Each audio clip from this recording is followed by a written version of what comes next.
검단의 시사진단 이슈터치입니다.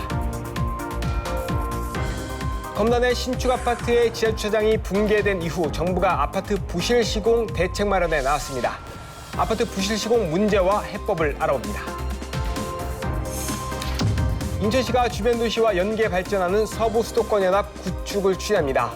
300만 도시를 550만 규모의 도시로 확대한다는 구상인데 기대 효과와 과제를 짚어봅니다. 최근 영종과 검단에서 오피스텔 이중계약 사기 사건이 발생했습니다. 집주인과 세입자가 모두 피해자가 됐는데 관련 논란과 재발 방지책을 알아봅니다.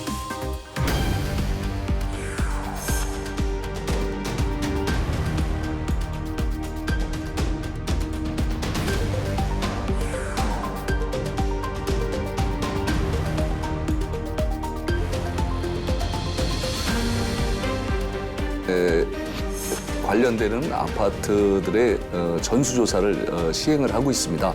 그중에서 20곳이 문제가 있다고 판단이 돼서 보강사를 진행하고 있고요.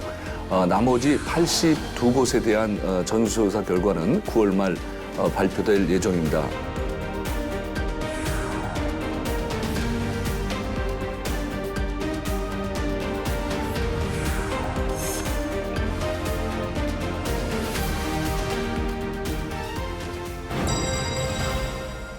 네, 현장의 목소리를 전하고 지역 현안을 고민하는 이슈 현장입니다. 검단의 한 신축 아파트 공사 현장에서 지하 주차장이 붕괴되면서 아파트 부실 시공 문제가 부각이 되고 있는데요. 정부는 관련 조사를 실시하고 여야 정치권도 TF를 구성해 문제 해결에 나서고 있습니다. 오늘은 더불어민주당 TF 단장을 맡고 있는 맹성규 국회의원과 관련 이슈를 짚어보겠습니다. 의원님 어서 오세요. 네, 안녕하세요. 네, 의원님 이거 8월 4일 날 원내 지도부와 함께 인천에 현장을 방문하셨었어요. 저 보니까 이후에 TF 단장을 맡아서 원인과 대책을 찾고 계신데 먼저 LH가 무량판 구조 공법으로 발주한 이 아파트 전수조사를 실시를 했습니다. 이 조사 결과 어떻게 보십니까? 지난 4월 29일 검단의 신축 아파트 지하 주차장이 붕괴되는 것을 계기로 해서 지금 LH에서는 102곳에 관련되는 아파트들의 전수조사를 시행을 하고 있습니다. 그중에서 20곳이 문제가 있다고 판단이 돼서 보강공사를 진행하고 있고요. 나머지 82곳에 대한 전수조사 결과는 9월 말 발표될 예정입니다. 이와 별개로 민간 아파트 17년 이후에 결국 무량판 공법으로 건설된 그리고 시공되고 있는 아파트에 대한 전수조사가 293군데가 진행 중에 있고요. 이것 역시 9월 말에 조사 결과가 발표될 예정으로 있습니다. 네, 우리는 이제 민간 아파트, 그러니까 LH는 알고 있는데 민간 아파트 아직은 발표가 안 됐는데 그렇습니다. 예, 주신 거죠. 사실 이번 사고로 아마 주민들이 그런 분들 많으실 거예요. 혹시 우리 아파트는 괜찮은가? 그렇죠. 좀 불안이 있을 것 같은데 이 문제의 쟁점, 부실 문제의 쟁점 뭐라고 보십니까? 지금 단순하게 한두 개 문제로는 접근하기 한계가 있을 것 같습니다. 전체적으로 설계, 시공, 감리 단계, 건설 단계 전반적인 문제점과 아울러 최저 입찰제를 비롯한 공기 연장 문제, 그다음에 전관 예우 문제 등 건설 현장 전반에 걸쳐서 복합적인 문제가 작용을 해서 이와 같은 문제가 발생을 했다고 판단하고 있습니다. 네. 아파트 부실 시공 문제를 두고 이제 조사를 정부에서도 하고 있고 네. LH 자체 조사도 발표를 했는데 여당과 야당도 지금 조사를 하고 있잖아요. 여당과 야당이 근데 입장이 약간 다른 것 같아요. 어떻습니까? 예, 지금 정부 여당에서는 LH 조사를 하는 과정에서 전관 예우가 이런 부실 시공의 근본적인 원인이다 하는 차원에서 접근을 하고 있습니다. 물론 전관 예우를 통해서 설계와 시공, 감리 전 단계에서 안전성이 좀 그러니까 조사하는 과정에서 좀 미흡한 그런 게 있는 것도 사실인데 그것만 봐서는 좀 부족하고요. 설계, 시공, 감리 전 건설 단계의 과정, 그다음에 전관 예우는 뭐 당연히 문제점을 짚어야 되고요. 최저 입찰, 최저 가격으로 낙찰을 받아서 공기 연장을 하는데 한계가 있기 때문에 그런 전반적인 문제. 그래서 저희 민주당에서는 건설 현장에서 벌어지는 전반적인 문제에 대해서 지금 문제점을 검토하고 보완 방안을 찾아보고 있습니다. 네. 사실 이번 사고를 후진국형 사고다라고 이렇게 지적하시는 게 이제 분들이 많이 계시고 실제로 좀 그런 것 같습니다. 일어나서는 안 될 사고가 발생을 했는데 근본적인 해법, 지금 뭐 최저 가격 입찰도 말씀하셨는데 어떤 거라고 보십니까? 지금 이제 아까도 잠깐 말씀드렸지만 어떤 한 부분에 대해서 그 문제만 가지고 해결될 수 있는 문제가 아니고요. 우선 우리 사회 전반적으로 예측 가능성을 좀 높여야 한다고 생각합니다.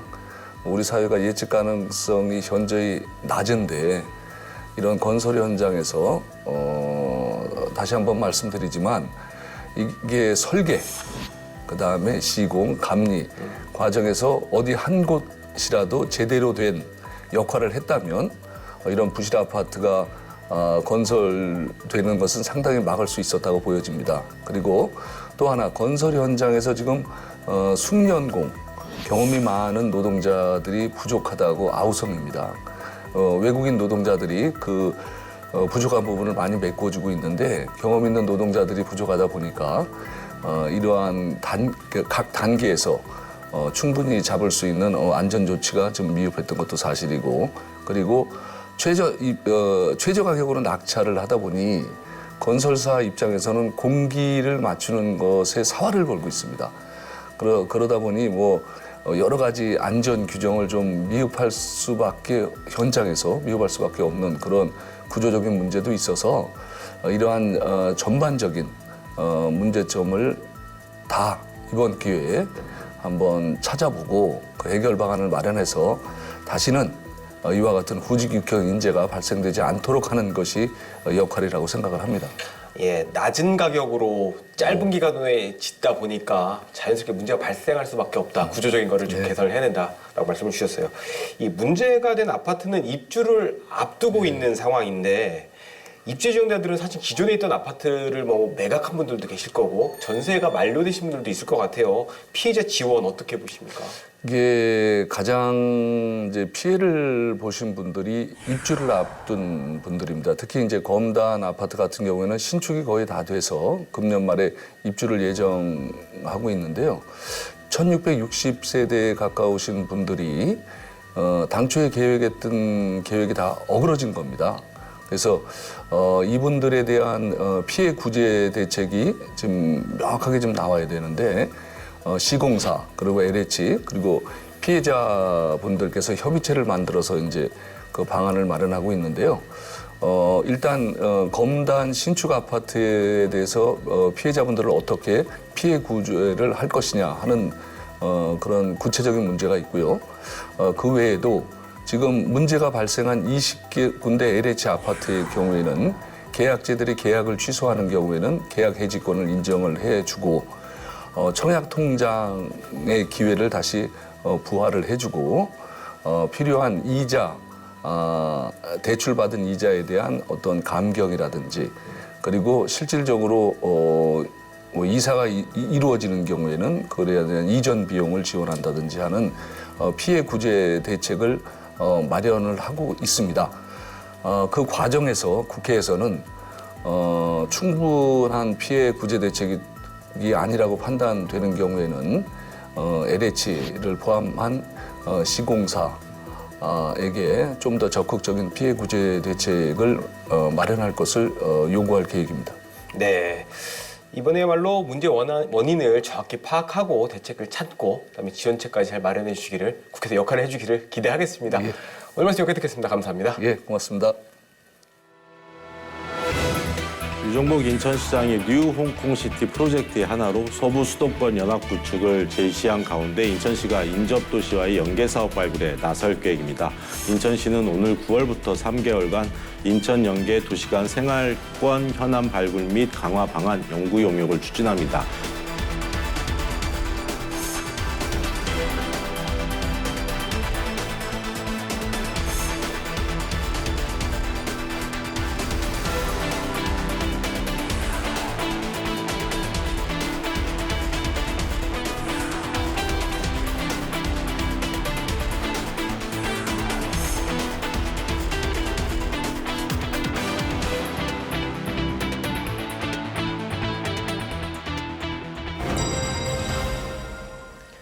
인천 지역 경제 이슈를 살펴보는 경제 플러스입니다. 오늘은 서부 수도권 연합 구축의 필요성과 가능성을 짚어보겠습니다. 오늘도 인천일보 김칭우 부장 나왔습니다. 어서 오세요. 네, 안녕하세요. 네, 오늘 주제가 서부 수도권 연합입니다. 수도권의 서쪽, 그러니까 인천과 주변 도시의 연합을 말하는 것 같은데요. 인천시가 관련 용역을 발주할 예정이라고 합니다. 용역명이 인천 연계도시간 생활권 현안 발굴 및 강화 방안입니다. 네, 부장님, 이 용역을 발주하게 된 배경이 있을까요? 예, 유정복 인천시장이 뉴 홍콩시티 프로젝트의 하나로 서부 수도권 연합 구축을 제시한 가운데 인천시가 인접도시와의 연계사업 발굴에 나설 계획입니다. 인천시는 오늘 9월부터 3개월간 인천 연계 도시간 생활권 현안 발굴 및 강화 방안 연구 용역을 추진합니다. 경기도 부천, 김포, 시흥, 안산 등 인접도시와 인구 550만 명 규모를 엮는 거대 경제벨트를 형성해 나가겠다는 계획인데요. 사실 수도권은 인구는 많이 몰려 있지만 지역 권역으로 보면 결코 크지 않은 지역입니다. 좁은 지역에 인구가 몰려 있고 출퇴근이나 학업 등으로 교류가 활발하면서 교통, 문화, 환경 문제를 공유한다고 할 수 있겠습니다. 하지만 행정권이 분류돼 있다 보니 여러 문제가 발생할 수밖에 없습니다. 대표적으로 인천국세청이나 LH 인천본부 관할 범위가 서부 수도권과 상당 부분 일치합니다. 천주교 인천교구도 비슷합니다. 지역번호 032를 공유하는 032권이기도 하고요. 당연히 행정도 공유해야만 시민이 행복하고 지역이 함께 발전한다는 취지에서 인천이 먼저 광역 도시권을 제안한 것으로 보입니다. 네, 인천 인구가 약 300만 명 정도 네. 되죠. 네, 지금 말씀하신 것처럼 부천이나 시흥, 김포, 안산까지 인접지 합치면은 한 550만까지 키운다. 뭉집을 키우겠다. 뭐 이런 뜻인 것 같은데 이 서부 수도권 연합을 통해서 얻고자 하는 게 뭐 있을까요? 예, 서부 수도권 연합은 인천과 생활권을 공유하는 지역들입니다. 인접도시와 인구 550만 규모의 이른바 서부벨트를 조성한다는 내용인데요. 이들 지역과 경제, 사회적으로 연대해서 도시 경쟁력을 높이는 동시에 인천시가 초광역 지방자치단체를 선도한다는 계획입니다. 이 같은 내용은 지난 3월 뉴 홍콩시티 비전 선포식 당시에 유정복 시장이 직접 공개한 12개 전략과제에 포함됐습니다. 뉴 홍콩 프로젝트는 경제자유구역 송도, 청라, 영정국제도시와 강화군, 인천 내항을 중심으로 인천 전역을 연계해 첨단 미래산업, 재생에너지산업, 물류관광, 금융 등 다양한 분야의 미래 전략을 세우는 구상입니다. 인천국제공항과 인천항 등 기존 인프라를 적극적으로 활용해서 산업 잠재력을 극대화한다는 생각인데요. 인천시는 부천, 시흥, 안산 등 인접도시와 서부 수도권 연합을 추진해서 초강력 지방자치단체를 출범해 시너지를 극대화할 계획도 이 계획에 포함되어 있었습니다. 서부 수도권 연합 구축과 발전 전략 마련을 위해서 이번 연구 용역에서는 핵심 사업을 발굴해 이에 대한 추진 계획을 마련한다는 구상입니다. 네, 서부 수도권 연합을 통해서 시너지를 극대화하는 게 추진 배경이라고 설명을 해주셨어요. 이런 시너지 극대화를 통해서 뭐 지역 현안이나 이런 것들이 풀 게 뭐 있는 건가요? 예, 맞습니다. 인천시는 용역을 통해서 서부 수도권 도시의 잠재력이 무엇이고 보유 자산 등을 명확하게 분석할 겁니다. 뉴 홍콩시티 마스터 플랜을 반영해서 인접 지역 간 공동 현안을 발굴하고 인천시가 주도할 수 있는 연계 협력 사업을 제시할 계획입니다. 10여 개의 지역 생활권 사업을 발굴하고 구체적인 해결 방안을 도출할 계획인데요. 연내 도출되는 용역 결과는 수도권 3자 협의체 등에서 지역 공동 현안 해결 방안이자 근거로 제안할 수 있다는 설명입니다. 서부 수도권 연합 구축이라는 전략과제와 관련해서 인천과 인접한 지역들과 연계하되 인천시가 중심이 돼서 추진할 수 있는 과제를 또 발굴하고 그에 대한 협력 방안도 도출하기 위해 추진되는 용역이라고 설명합니다.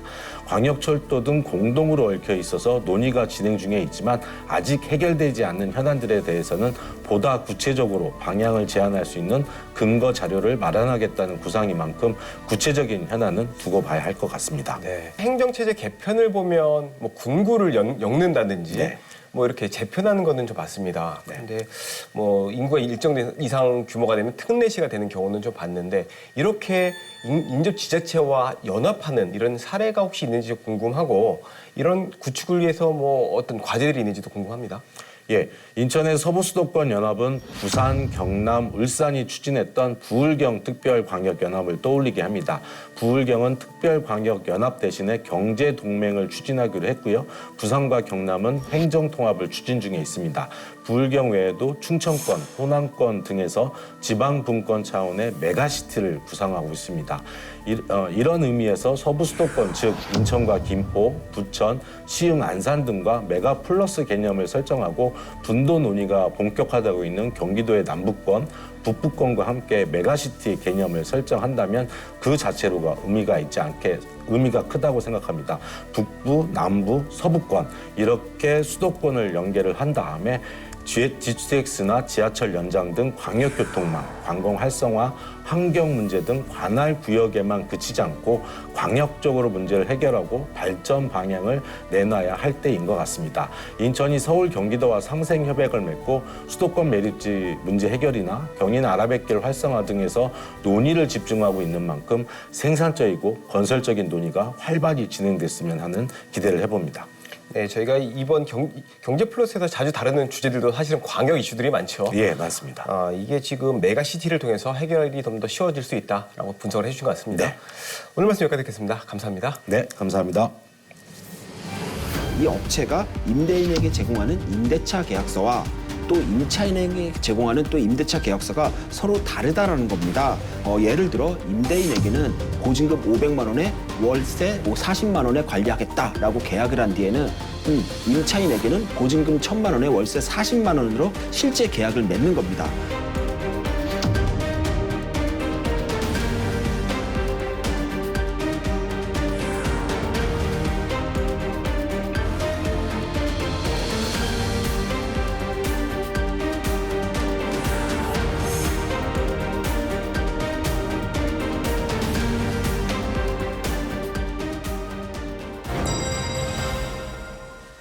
우리 지역 현안을 법리적 시선에서 심도 있게 풀어보는 시사M 법입니다. 이번 시간에는 오피스텔 이중계약 사기 사건을 둘러싼 논란을 짚어보도록 하겠습니다. 오늘도 이승기 변호사 나와 있습니다. 어서 오세요. 예, 안녕하십니까. 네, 최근 인천 영종과 검단에서 이 오피스텔 이중 계약으로 인한 보증금 먹튀 사건이 발생을 했습니다. 이 사건 좀 어떤 사건인지 간단히 정리 좀 해주시죠. 먼저 이 사건의 핵심은 바로 가해자가 임대관리업체라는 겁니다. 일단 이 임대관리업체가 어떤 역할을 하는지 살펴보면 먼저 임대인을 대리해서 임차인과 임대차 계약을 체결하고 또 임차인으로부터 보증금과 월세를 받아 이를 임대인에게 전달해주는 역할을 하는데요. 매월 일정 수수료를 받는 대신에 임대차 계약을 대신 관리해 준다라고 이렇게 보시면 됩니다. 그런데 문제는 이 업체가 임대인에게 제공하는 임대차 계약서와 또 임차인에게 제공하는 또 임대차 계약서가 서로 다르다라는 겁니다.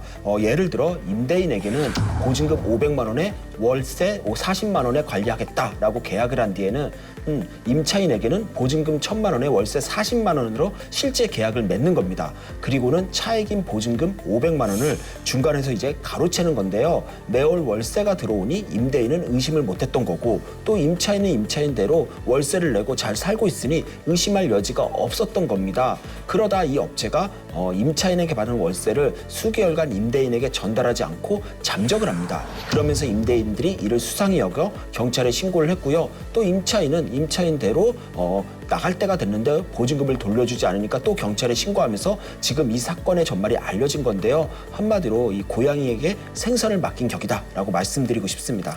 네, 보통 부동산을 임대할 때는 집주인과 세입자가 만나서 계약을 하는 게 일반적이잖아요. 그런데 보니까 이번에는 그 중간에 임대관리 업체가 끼어 있었고 이 업체가 갑자기 잠적을 하면서 지금 피해가 확산하고 있습니다. 이렇게 보증금의 월세까지 임대관리 업체가 관리하는 사례가 많이 있나요? 일단 우리가 일반적으로 가장 많이 하는 임대차 계약은 아파트인데 아파트에서는 이런 경우가 거의 없다라고 보면 됩니다. 다만 이 사건은 뭐 결국에는 임대관리업체가 이제 금전적인 부분까지 모두 도맡아 처리를 한 건데 이런 거를 이제 보통 실무에서는 자기관리형 임대관리라고 해서 오피스텔이나 이 상가 건물 임대차에서 이게 자주 나타나는 임대의 한 유형입니다. 물론 이 자기관리형 임대관리는 업체가 집주인과 위탁 계약을 체결한 뒤 이 업체 명의로 임차인과 임대차 계약을 체결하는 유형이지만 이 현실에서는 업체가 집주인으로부터 임대차와 관련된 이제 포괄 위임을 받아 집주인의 대리인으로서 이 집주인과 임차인 간 임대차 계약을 직접 체결하는 이런 변형된 형태로도 이루어지기도 합니다. 그런데 이번 사건 좀 취재해 보니까 특징이 이 피해가 모두 오피스텔에 집중되어 있다는 겁니다. 특별한 이유가 있을까요? 예, 최근 이 부동산 경기 침체로 이 오피스텔의 경우에는 서울이나 이제 지방 대도시의 이제 번화가가 아닌 한 임대차를 구하기가 상당히 어렵습니다. 특히 이제는 오피스텔은 보통 투자 목적이다 보니까 이 집주인들이 매월 이제 상당한 액수의 상당한 액수의 이자를 부담하고 이 오피스텔을 구매한다는 거죠. 그러니까 이자 부담도 상당합니다. 그렇다 보니 임대 관리 업체들이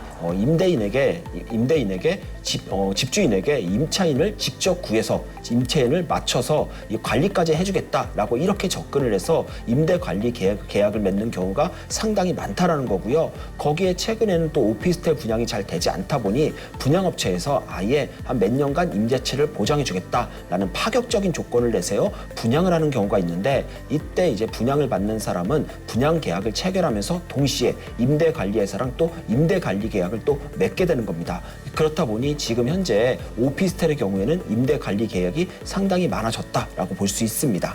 그런데 이런 피해가 이번이 처음이 아닙니다. 앞으로도 좀 비슷한 또 피해가 발생할 수 있을 것 같은데 그렇죠. 예. 이 보통은 보증금 반환에 문제가 없도록 보증보험을 들잖아요. 예. 이번 사건도 보니까 피해자들이 이 보증보험을 믿고 계약을 맺었었는데 이번에 보니까 이 보증보험마저 무용지물이었습니다. 좀 어떻게 된 건가요? 기본적으로 지금 이 사건들을 보면 임대관리업체가 사실상 임대인의 역할을 하면서 직접 임대차 계약을 체결하고 관리합니다. 그러다 보니 이제 보증금까지도 임의 해지가 가능한 건데요. 임차인으로서는 임대관리업체에 전적으로 의지하고 있고 여기에 보증보험까지 가입되어 있다라고 하니까 꼬박꼬박 월세를 지급하면서도 별다른 의심을 하지 못한 겁니다. 그렇다 보니 임차인 모르게 보증보험이 중도 해지됐다. 그래도 임차인이 이를 알 방법도 없고 또 중간에 이를 확인해서 통제할 방법도 없는 겁니다. 지금 피해가 확산하고 있는데 임대인이나 그럼 임차인들이 이 피해를 보상받을 길은 있을까요? 일단 보증보험에 아직 가입이 돼 있다고 하면 이제 문제는 없습니다. 하지만 그렇지 않다면 문제는 이제는 피해보기 쉽지 않다라는 건데요. 무엇보다 임대관리업체의 경우 자본금 1억 원에서 1억 5천만 원 사이로 전문 인력 1명에서 2명만 있으면 누구나 할 수 있기 때문에 변제 능력 자체가 매우 떨어집니다. 거기에 업체가 임대인 몰래 임차인과 이중 계약을 체결한 것이므로 임차인 입장에서는 이 초과 지급한 보증금에 대해서는 임대인에게 그 완전한 책임을 묻기도 어렵다라는 한계가 있습니다. 그리고 그렇다고 해서 또 임대인에게 손해가 없는 것도 아닌 게 임차인이 월세를 지급한 것은 맞습니다. 따라서 업체가 이를 임대인에게 전달하지 않았다라고 해서 임대인이 또다시 임차인에게 월세를 청구할 수는 없다라는 거죠. 결국 지금 상황에서는 임대인은 미지급받은 월세 상당액을 또 임차인은 초과 지급한 보증금 상당액을 이 손해로 떠안을 가능성이 상당히 높다라는 겁니다. 대단히 안타까운 상황입니다.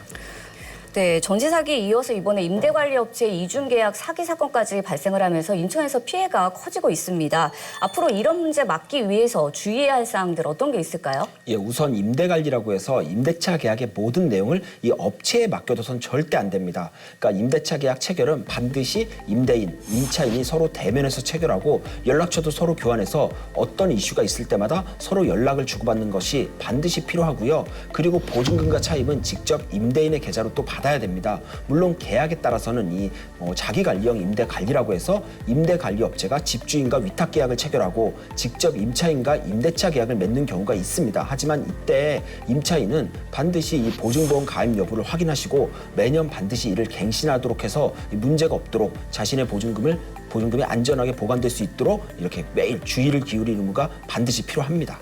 네, 이번 사건으로 피해가 어디까지 확대가 될지가 지금 걱정인데 경찰이 지금 현재 해당 사건을 수사 중이긴 하지만 철저한 수사를 한번 기대해 보도록 하겠습니다. 오늘 말씀 여기까지 듣겠습니다. 감사합니다. 예, 감사합니다.